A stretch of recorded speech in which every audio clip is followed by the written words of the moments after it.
नमस्कार साथियों। YouTube channel साहित्यिक संवर्धन मंच आप सभी का स्वागत करता है, अभिनंदन करता है। इस वीडियो में हम कक्षा 12वीं और 12वीं कक्षा की हिंदी साहित्य द्वितीय की पाठ्यपुस्तिका मंदाकिनी के दूसरे अध्याय डॉक्टर वासुदेव शरण अग्रवाल के एक निबंध राष्ट्र का स्वरूप के संबंध में अध्ययन करेंगे। बहुत ही अच्छा और प्रेरणादायी विश्लेषणात्मक अध्ययन पर आधारित ये निबंध जिनकी हम चर्चा करने जा रहे हैं, जो राष्ट्र के ताने बाने को भी बरकरार या उसको बुनियाद देने वाला निबंध है। यदि आप चैनल पर पहली बार जुड़ रहे हैं तो हमारे चैनल को सब्सक्राइब कर बेल आइकन दबा दें ताकि आपको इस प्रकार के वीडियो लगातार समय समय पर मिलते रहें। तो चलिए राष्ट्र का स्वरूप नामक निबंध जो है उनका परिचय देखते हैं और अच्छे से और पूरी तल्लीनता के साथ में समझना, क्योंकि तमाम तरह के प्रश्न इनसे बनते हैं। और दूसरा, एक साइकोलॉजिकल तरीके से मनोवैज्ञानिक ढंग से लेखक ने अपनी लेखनी के माध्यम से राष्ट्र का स्वरूप कैसा होना चाहिए, किस प्रकार के राष्ट्र के स्वरूप से अपेक्षाएं की जाती हैं, बहुत अच्छे से प्रस्तुत किया है ये निबंध। तो देखिए, पाठ परिचय में प्रस्तुत पाठ में लेखक ने तत्वों के आधार पर राष्ट्र के स्वरूप की व्याख्या करते हुए जन के मन में, लोगों के मन में विभिन्न तत्वों के सम्मिलन से उसकी उत्कृष्ट राष्ट्र भावना का परिचय दिया है। कई सारे तत्व हैं जिनसे मिलकर के या जिनके संयोजन से ये राष्ट्र बनता है, जिस पर हम टिके हुए या जो हमारे जीवन का या हमारे अहमियत का आधार बन करके खड़ा है। भू के प्रति मातृवत श्रद्धा जन को आदर्श नागरिक बनाती है। वहीं संस्कृति तत्व उसमें उच्च मूल्यों की प्रतिष्ठा कर उसकी भावात्मक एकता की दृढ़ता का परिचायक है। यानी कि भू के प्रति श्रद्धा और संस्कृति जो हमें उच्च मूल्यों की ओर प्रेरित करती है, और प्रस्तुत निबंध एक गौरवशाली राष्ट्रभाव को जन जन में प्रसारित करने का स्तुत्य प्रयास है। ये पाठ परिचय था राष्ट्र के स्वरूप नामक निबंध का। अब हमारा जो मूल पाठ है हम उसकी चर्चा करेंगे। चलिए, भू या भूमि पर बसने वाला जन और जन की संस्कृति, इन तीनों के सम्मिलन से राष्ट्र का स्वरूप बनता है। ये महत्वपूर्ण पंक्ति है कि भूमि, जन और संस्कृति, यानी कि भू, जन, संस्कृति, इनको मिला करके देखा जाए तो राष्ट्र का स्वरूप नजर आएगा। भूमि का निर्माण देवों ने किया है, वह अनंत काल से है, आज से नहीं। हम और हमसे कई सदियां पहले ये भूमि यहाँ पर विद्यमान थी, और उसके भौतिक रूप, सौंदर्य और समृद्धि के प्रति सचेत होना हमारा आवश्यक कर्तव्य है। ये हमारी जिम्मेदारी बनती है कि उसके भौतिक सुख सुविधाओं के प्रति, उनके सौंदर्य के प्रति हम सजग रहें। भूमि के पार्थिव स्वरूप के प्रति हम जितने अधिक जागृत होंगे उतने ही हमारी राष्ट्रीयता बलवती हो सकेगी। ये पृथ्वी सच्चे अर्थों में समस्त राष्ट्रीय विचारधाराओं की जननी है। राष्ट्रीय विचारधाराओं की जननी पृथ्वी को कहा गया है, भूमि को कहा गया है। जो राष्ट्रीयता पृथ्वी के साथ नहीं जुड़ी वह निर्मूल होती है। राष्ट्रीयता की जड़ें पृथ्वी में जितनी गहरी होगी उतना ही राष्ट्रीय भावों का अंकुर पल्लवित होगा। इसलिए पृथ्वी के भौतिक स्वरूप की आदि उपांत जानकारी प्राप्त करना, उसकी सुंदरता, उपयोगिता और महिमा को पहचानना आवश्यक धर्म है। सबको, हर एक नागरिक को जो जिस देश में निवास करता है उस देश की भूमि का भौतिक स्वरूप किस प्रकार का है ये जानना बहुत आवश्यक है, क्योंकि राष्ट्र का स्वरूप जो है वो इन्हीं चीज़ों पर टिका हुआ है। आगे देखिए, इस कर्तव्य की पूर्ति सैकड़ों हजारों प्रकार से होनी चाहिए। पृथ्वी से जिस वस्तु का संबंध है, चाहे वह छोटी या फिर बड़ी। उसके कुशल प्रश्न पूछने के लिए हमें कमर कसनी चाहिए। पृथ्वी का सांगोपांग अध्ययन जागरणशील राष्ट्र के लिए बहुत ही आनंदप्रद करते हुए माना गया है। जागरणशील राष्ट्र के लिए पृथ्वी का सांगोपांग अध्ययन करना एक आनंदप्रद कर्तव्य माना गया है। गांवों और नगरों में सैकड़ों केंद्रों से इस प्रकार के अध्ययन का सूत्रपात होना आवश्यक है। उदाहरण के लिए पृथ्वी की उपजाऊ शक्ति को बढ़ाने वाले मेघ जो प्रतिवर्ष समय पर आकर अपने अमृत जल से इसे सींचते हैं, हमारे अध्ययन की परिधि के अंतर्गत आने चाहिए। कौन? मेघ जो इस धरती को सींचते हैं, वर्षा करते हैं। उन मेघ जलों से परिवर्धित प्रत्येक तृणलता और वनस्पति का सूक्ष्म परिचय प्राप्त करना भी हमारा कर्तव्य है। और उन मेघों के प्रतिफल जो ये तृण तिनके पेड़ पौधे विकसित होते हैं, हमारे अध्ययन के दायरे में उन्हें भी लेना चाहिए। आगे देखिए, इस प्रकार जब चारों ओर से हमारे ज्ञान के कपाट खुलेंगे, तब सैकड़ों वर्षों से शून्य और अंधकार से भरे हुए जीवन को क्षेत्रों में नया उजाला दिखाई देगा। धरती माता की कोख में जो अमूल्य निधियां भरी है, इसलिए तो वसुंधरा कहलाती है। उसके या उस व्यवस्था से या उस धन धान्य से कौन परिचित नहीं होगा। लाखों करोड़ों वर्षों से अनेक प्रकार की धातुओं को पृथ्वी के गर्भ में पोषण मिला है। दिन रात बहने वाली नदियों ने पहाड़ों को पीस पीस कर अगणित प्रकार की मिट्टियों से पृथ्वी के देह को सजाया है। हमारे भावी अभ्युदय के लिए इन सब की जांच पड़ताल भी अत्यंत आवश्यक है। और पृथ्वी की गोद में जन्म लेने वाले खड़ पत्थर कुशल शिल्पियों से संवारे जाने वाले अत्यंत सौंदर्य का प्रतीक बन जाते हैं। नाना भांति के अनगढ़ नग विद्या की नदियों के प्रवाह में सूर्य की धूप से चलकते रहते हैं। और उन चील बटों को जब चतुर कारीगर पहलदार कटाव पर लाते हैं, तब उनके प्रत्येक गाढ़ से नई शोभा और सुंदरता फूट पड़ती है। वे अनमोल हो जाते हैं। यानी कि यहाँ की कोख में जन्मने वाला पत्थर तक भी यहाँ तराश करके वंदनीय बना दिया जाता है। इसलिए ये वसुंधरा है, ये स्तुति है, जिनकी प्रार्थना हमें अवश्य करनी चाहिए। आगे देखिए, देश के नर नारियों के रूप मंडन और सौंदर्य प्रसाधन में इन छोटे पत्थरों का भी सदा से कितना भाग रहा है। अतएव हमें उनका ज्ञान होना भी आवश्यक है। आगे देखिए, पृथ्वी और आकाश के अंतराल में जो कुछ सामग्री भरी पड़ी है, पृथ्वी के चारों ओर फैले हुए गंभीर सागर में जो जलचर और रत्नों की राशियां है, उन सब के प्रति चेतना और स्वागत के नए भाव राष्ट्र में फैलने चाहिए। राष्ट्र के नवयुवकों के हृदय में उन सब के प्रति जिज्ञासा की नई किरणें जब तक नहीं फूटती, तब तक हम सोए हुए के समान है। आगे देखिए, विज्ञान और उद्यम दोनों को मिलाकर राष्ट्र के भौतिक स्वरूप का एक नया ठाठ खड़ा करना है। विज्ञान और उद्यम दोनों को मिलाकर के इस राष्ट्र के भौतिक स्वरूप का एक नया जरिया या नया ठाठ खड़ा करना है। ये कार्य प्रसन्नता, उत्साह और अथक परिश्रम के द्वारा नित्य आगे बढ़ाना चाहिए। हमारा ये ध्येय हो कि राष्ट्र में जितने हाथ है और उनमें से कोई भी इस कार्य में भाग लिए बिना रीता न रहे, खाली न रहे, छूटे नहीं।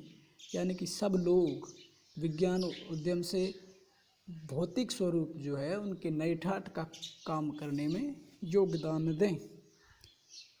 तभी मातृभूमि की पुष्कल समृद्धि और समग्र रूप मंडन प्राप्त किया जा सकता है। ये तो था भूमि के बारे में, जो समस्त राष्ट्रीय विचारधाराओं की जननी है, और भूमि के भौतिक स्वरूप के बारे में हमें जानकारी रखनी चाहिए। इस प्रकार की बातें जिनकी हमने चर्चा की। अब हम आगे चलते हैं। भू के बाद में दूसरा अंग मातृभूमि पर निवास करने वाले मनुष्य राष्ट्र का दूसरा अंग है। पृथ्वी हो और मनुष्य न हो तो राष्ट्र की कल्पना असंभव है। पृथ्वी और जन दोनों के सम्मिलन से ही राष्ट्र का स्वरूप संपादित होता है। जन के कारण ही पृथ्वी मातृभूमि की संज्ञा प्राप्त करती है, क्योंकि वो माँ इसलिए है कि माँ की गोद में लोग पलते हैं, नहीं तो उनको माँ बनने का ओहदा नहीं मिलता। पृथ्वी माता है और जन सच्चे अर्थों में पृथ्वी का पुत्र है। माता भूमि पुत्रो अहम पृथ्वी, यहाँ भूमि माता है और मैं उसका पुत्र हूँ। जन के हृदय में सूत्र का अनुभाव ही राष्ट्रीयता की कुंजी है। इसी भावना से राष्ट्र निर्माण के अंकुर उत्पन्न होते हैं। ये भाव जब सशक्त रूप में जागता है तब राष्ट्र निर्माण के स्वर वायुमंडल में भरने लगते हैं। इस भाव के द्वारा ही मनुष्य पृथ्वी के साथ अपने सच्चे संबंध को प्राप्त करते हैं। जहाँ ये भाव नहीं है वहाँ जन और भूमि का संबंध अचेतन और जड़ बना रहता है।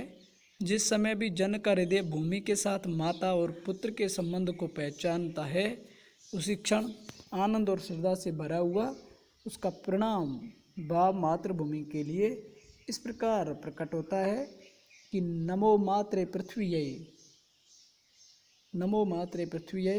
माता पृथ्वी को प्रणाम है, माता पृथ्वी को प्रणाम है। और हाँ, धरती माता जिनकी कोख में पल पोस करके हम अपने जीवन के सारे सुख दुख भोगते हैं, वंदन करने लायक है। ये प्रणाम भाव ही भूमि और जन का दृढ़ बंधन है। इसी दृढ़ भीति पर राष्ट्र का भवन तैयार किया जा सकता है। इसी दृढ़ चट्टान पर राष्ट्र का चिरजीवन आश्रित रहता है। इसी मर्यादा को मानकर राष्ट्र के प्रति मनुष्यों के कर्तव्य और अधिकारों का उदय होता है। जो जन पृथ्वी के साथ माता और पुत्र के संबंध को स्वीकार करता है, उसे ही पृथ्वी के वरदानों में भाग पाने का अधिकार है। माता के प्रति अनुराग और सेवा भाव पुत्र का स्वाभाविक कर्तव्य है कि वो माँ के प्रति अनुराग रखे और सेवा भाव रखे। ये हमारा स्वाभाविक कर्तव्य बनता है। वह एक निष्कारण धर्म है। स्वार्थ के लिए पुत्र का माता के प्रति प्रेम पुत्र के अधोपतन को सूचित करता है। जो जन मातृभूमि के साथ अपना संबंध जोड़ना चाहता है, उसे अपने कर्तव्यों के प्रति पहले ध्यान देना चाहिए कि मेरा कर्तव्य क्या है, मेरी ड्यूटी क्या है, उसको निभाएं। आगे देखिए, माता अपने सब पुत्रों को समान भाव से चाहती है। इसी प्रकार पृथ्वी पर बसने वाले सब जन बराबर है। कोई ऊंचा नहीं, कोई नीचा नहीं, सारे लोग बराबर है और उनमें ऊंच और नीच का भाव नहीं है। जो मातृभूमि के हृदय के साथ जुड़ा हुआ है वह समान अधिकार का भागी है। पृथ्वी पर निवास करने वाले जन का विस्तार अनंत है, अलग अलग जगह पर वास करता है। नगर, जनपद, पुर, गांव, जंगल और पर्वत नाना प्रकार के जन से भरे पड़े हैं। ये जन अनेक प्रकार की भाषाएं बोलने वाले और अनेक धर्मों को मानने वाले हैं। भिन्न भिन्न भाषाएं, भिन्न भिन्न धर्म, फिर भी वे मातृभूमि के तो पुत्र है ही, और इस कारण उनका स्वार्थ भाव अखंड है। सभ्यता और रहन सहन की दृष्टि से जन एक दूसरे से आगे पीछे हो सकते हैं, किंतु इस कारण से मातृभूमि के साथ उनका जो संबंध है उसमें कोई भेदभाव नहीं हो सकता। पृथ्वी के विशाल प्रांगण में सब जातियों के लिए समान क्षेत्र है। समन्वय के मार्ग से भरपूर प्रगति और उन्नति करने का सबको एक जैसा अधिकार है। सब लोग आगे बढ़ें, बराबर रूप से आगे बढ़ें और किसी जन को पीछे छोड़कर राष्ट्र आगे नहीं बढ़ सकता। ये बहुत बड़ी बात है कि उस राष्ट्र के सब लोग विकसित हों, सब लोग आगे बढ़ें, राष्ट्र की प्रोन्नति तब होगी। अतएव राष्ट्र के प्रत्येक अंग की सुध हमें लेनी होगी। राष्ट्र के शरीर के एक भाग में यदि अंधकार और निर्बलता का निवास है तो समग्र राष्ट्र का स्वास्थ्य उतने अंश में असमर्थ रहेगा और इस प्रकार समग्र राष्ट्र और प्रगति के एक जैसी उदार भावना से संचालित होना चाहिए और जन का प्रवाह अनंत होता है। ये महत्वपूर्ण बात कि सहस्रों वर्षों से भूमि के साथ राष्ट्रीय जन ने तादाद में प्राप्त किया है। जब तक सूर्य की रश्मियाँ नित्य प्रातःकाल भुवन को अमृत से भर देती है, तब तक राष्ट्रीय जन का जीवन भी अमर है। इतिहास के अनेक उतार चढ़ाव पार करने के बाद भी राष्ट्र निवासी जन नई उठती लहरों से आगे बढ़ने के लिए आज भी अजर अमर है। जन का सततवाही जीवन नदी के प्रवाह की तरह है, जिसमें कर्म और श्रम के द्वारा उत्थान के अनेक घाटों का निर्माण होता है। इस तरह से भूमि और जन नामक जो राष्ट्र के मुख्य अंग थे उनका अध्ययन किया। और तीसरा महत्वपूर्ण अंग है वो आपके है संस्कृति। राष्ट्र का तीसरा अंग जन की संस्कृति है। मनुष्यों ने युगों युगों में जिस सभ्यता का निर्माण किया है वही उसके जीवन की श्वास प्रश्वास है। बिना संस्कृति के जन की कल्पना कबंध मात्र है, अर्थात हम कर ही नहीं सकते। संस्कृति ही जन का मस्तिष्क है। ये महत्वपूर्ण है कि जो संस्कृति है वो जन का मस्तिष्क है। संस्कृति के विकास और अभ्युदय के द्वारा ही राष्ट्र की वृद्धि संभव है। कि राष्ट्र की वृद्धि के लिए संस्कृति का विकास और अभ्युदय होना अत्यंत आवश्यक है। राष्ट्र के समग्र रूप में भूमि और जन के साथ साथ जन की संस्कृति का महत्वपूर्ण स्थान है। यदि भूमि और जन अपनी संस्कृति से विरहित कर दिए जाएं दोनों को, तो राष्ट्र लोभ समझना चाहिए। जीवन के बिटप का पुष्प संस्कृति है, यानी कि ये जीवन जो है, ये जीवन रूपी पेड़ है, उसका जो फल है वो हमारी कल्चर, वो हमारी संस्कृति है। अगर संस्कृति नहीं है तो वो बांझ पेड़ होगा। संस्कृति के सौंदर्य और सौरभ में ही राष्ट्रीय जन के जीवन का सौंदर्य और यश अंतर्निहित है। ज्ञान और कर्म दोनों के पारस्परिक प्रकाश की संज्ञा संस्कृति है। भूमि पर बसने वाले जन ने ज्ञान के क्षेत्र में जो सोचा है और कर्म के क्षेत्र में जो रचा है, इन दोनों के रूप में ही हमें राष्ट्रीय संस्कृति के दर्शन मिलते हैं। जीवन के विकास की युक्ति ही संस्कृति के रूप में प्रकट होती है। प्रत्येक जाति अपनी अपनी विशेषताओं के साथ इस युक्ति को निश्चित करती है और उससे प्रेरित संस्कृति का विकास करती है। इस दृष्टि से प्रत्येक जन की अपनी अपनी भावना के अनुसार पृथक पृथक संस्कृतियाँ राष्ट्र में विकसित होती हैं, परंतु उन सब का मूल आधार पारस्परिक सहिष्णुता और समन्वय पर निर्भर है। आगे देखिए कि जंगल में जिस प्रकार अनेक लता, वृक्ष और वनस्पति अपने अदम्य भाव से उठते हुए पारस्परिक सम्मिलन से अविरोधी स्थिति प्राप्त करते हैं, उसी प्रकार राष्ट्रीय जन अपनी संस्कृतियों के द्वारा एक दूसरे के साथ मिलकर राष्ट्र में रहते हैं। जिस प्रकार जल के अनेक प्रवाह नदियों के रूप में मिलकर समुद्र में एक रूपता प्राप्त करते हैं, उसी प्रकार राष्ट्रीय जीवन की अनेक विधियां राष्ट्रीय संस्कृति में समन्वय प्राप्त करती है और समन्वय युक्त जीवन ही राष्ट्र का सुखदायी रूप बताया गया है। आगे देखिए, साहित्य, कला, नृत्य, संगीत, गीत, आमोद प्रमोद, अनेक राष्ट्रीय जन अपने अपने मानसिक भावों को प्रकट करते हैं। हमारे मन के जो विचार है उनको उड़ेलने का जो काम करते हैं वो ये सारी चीज़ें करती हैं। आत्मा का जो विश्वव्यापी आनंद भाव है वह इन विविध रूपों से साकार होता है। यदि बाह्य रूप की दृष्टि से संस्कृति के ये बाहर या लक्षण अनेक दिखाई पड़ते हैं, किंतु आंतरिक आनंद की दृष्टि से उनमें एक सूत्रता है। जो व्यक्ति सहृदय है वह प्रत्येक संस्कृति के आनंद पक्ष को स्वीकार करता है और उससे आनंदित होता है, जो सहृदयी है। इस प्रकार की उदार भावना ही विविध जनों से बने हुए राष्ट्र के लिए स्वास्थ्यकर है। आगे देखिए, गांवों और जंगलों में स्वच्छंद जन्म लेने वाले लोकगीतों में, तारों के नीचे विकसित लोक कथाओं में संस्कृति का अमित भंडार भरा हुआ है। तो ये थोड़ा आप देख लेना, जहाँ से आनंद की भरपूर मात्रा प्राप्त हो सकती है। राष्ट्रीय संस्कृति के परिचय काल में उन सबका स्वागत करने की आवश्यकता है। आगे देखिए, पूर्वजों ने चरित्र और धर्म, विज्ञान, साहित्य, कला और संस्कृति के क्षेत्र में जो कुछ भी पराक्रम किया है, उस सारे विस्तार को हम गौरव के साथ धारण करते हैं, बड़े गर्व के साथ, और उसके तेज को ही अपने भावी जीवन में साक्षात देखना चाहते हैं। यही राष्ट्र संवर्धन का स्वाभाविक प्रकार है, जहाँ अतीत वर्तमान के लिए भार रूप नहीं है, जहाँ भूत वर्तमान को जकड़ रखना नहीं चाहता, वरन अपने वरदान से पुष्ट करके उसे आगे बढ़ाना चाहता है, उस राष्ट्र का हम स्वागत करते हैं।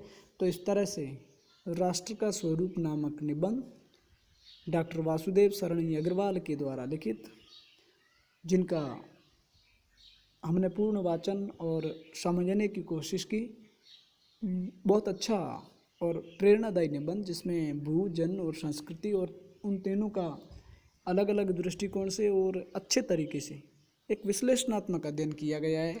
सामान्यतया एक अच्छे लेखक या अच्छे गद्यकार की ये खासियत होती है, जो अपनी बात को बड़ी बारीकी से प्रस्तुत करता है। अग्रवाल उनमें खरे उतरे हैं। तो इस तरह से आपका ये निबंध पूरा होता है।